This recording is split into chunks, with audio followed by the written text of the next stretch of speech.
Hey guys, just wanted to show you a demo of the wet on wet watercolor technique that we'll be using for our watercolor crystal project. So you guys will be having access to this watercolor set. There'll be one per table and you guys can share.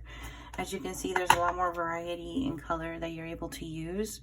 There's a warm section, a cool, another cool area, and then neutrals. You guys are able to use these. And then I'll have some of these watercolor paint pens that you're able to use as well. You're able to put water in this area here. And then when you're actually painting, you're able to use this brush tip and squeeze here, and it'll let some water out on your paper. Let's go ahead and get started with the demo for the wet on wet technique. I'm going to show you how to do that on this side of the paper first. And I'm going to zoom you in here. So I'm able to create this cool watercolor effect, which I'm going to show you what it looks like when it's finished. Looks like this, where all the colors are kind of wet and not wet, but like all merging together. This is another really nice example right here. Your surface area, which is the paper, has to be saturated with water first. So that's when you're going to dip your brush into the water container that you have at your table. And then you're going to carefully add water to the area. First, make sure that your paper or your water is clean. As you can tell, mine is not that clean. This brush must have been dirty. So you're just adding a little bit of water to the area that you're wanting to add paint to. Then making sure your brush is saturated with water. You're going into your watercolor set.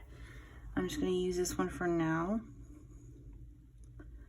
And then you're going to add the water or the watercolor to the water and let it kind of pool around.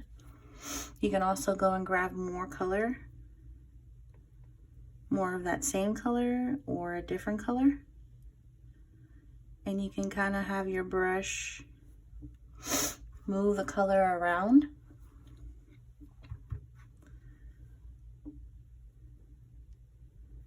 I grab a blue.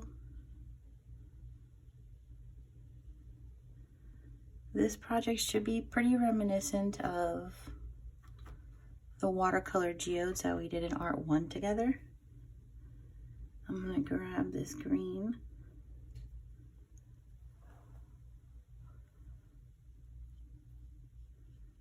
So it's kind of the same premise. We're kind of working with the water being on the surface of the paper and then letting the colors kind of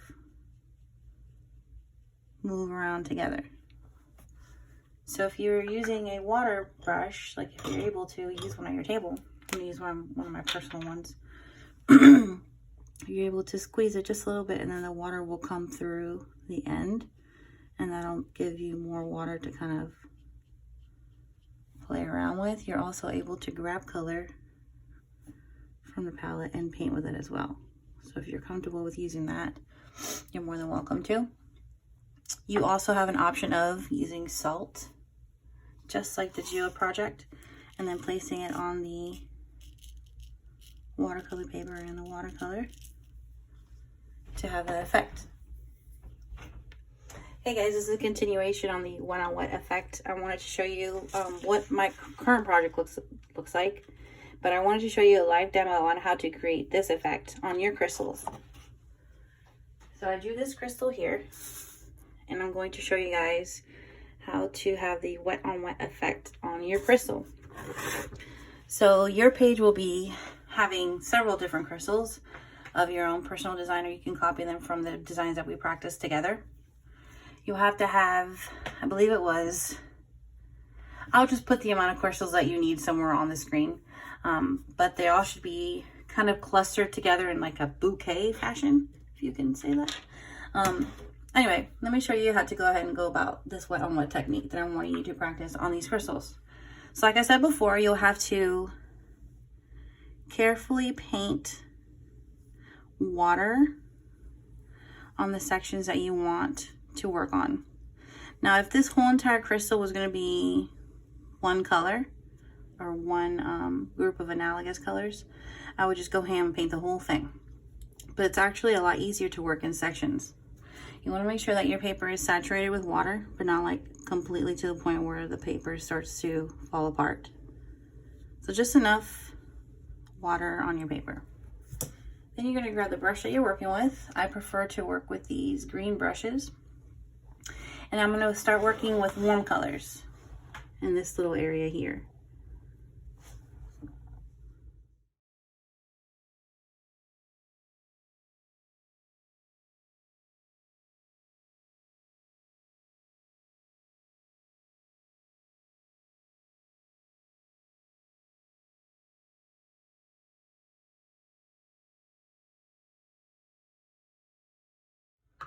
So one thing that I did want to mention is when you're using your bowls, your dog bowls, one side has the dirty water and then the other side has the clean water.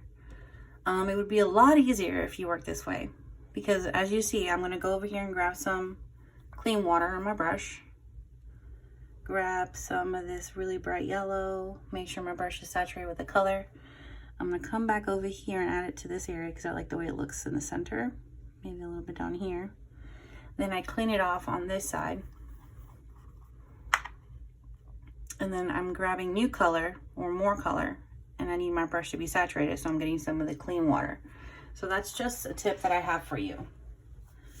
So the other tip that I would like for you to remember is if you're working on your project, which you will be working on your project in a few moments. Let me zoom you out. I would like for you to jump around on your paper. What I mean by that is you're working in sections. So when I started this, I started with this crystal first. I wasn't sure where I was going with it, honestly. I just really wanted to work with turquoise and pink and blues. And then once I felt like that was covered up well enough, I moved over here and I started working on this crystal. You have to make sure you're moving around because sometimes some of the water might go over into this crystal. This was what happened here. But it's okay because I want it to be a darker blue crystal, so I'm okay with that being that color. But let's say that you have a crystal that's blue and like cool tones and warm tones next to each other. Once they start to merge together or there's water in here, they'll start to blend, and you want to try and avoid that. So you want to make sure you're jumping around. Work on this crystal for a little bit. Make sure you're controlling the water. That's really the key with watercolors, controlling your amount of water. And then you can jump over to the other side of your paper and start working on another crystal on the other side. Make sure you're controlling the water that's going around your crystal so it's not going into another crystal and then creating more problems. But let's say that that does happen. It's totally fixable. What you can do is you can grab a dry brush that has no water on it, and you can just place it along the edges of the other crystal, and the dry brush will kind of pick up the watercolor and the water, and it'll be like a sponge. And you can dry it off on some paper towels and then come back and start picking it up again. That's what started to happen here because I went a little ham and the water kept on coming over into this area, but then I just kind of controlled it, kept on sopping it up, and then I ended up liking the color anyway.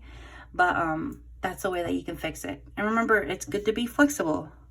This whole entire project is having you kind of explore watercolors, see what kind of combinations you can create. But I'm wanting you to focus on using analogous colors, with each crystal that you create. Later on, I'm going to introduce you some metallic and some white paints to have this gleam effect. So it gives it more of a crystal shiny effect. But that is all I have for you today. And after this video, make sure you get started.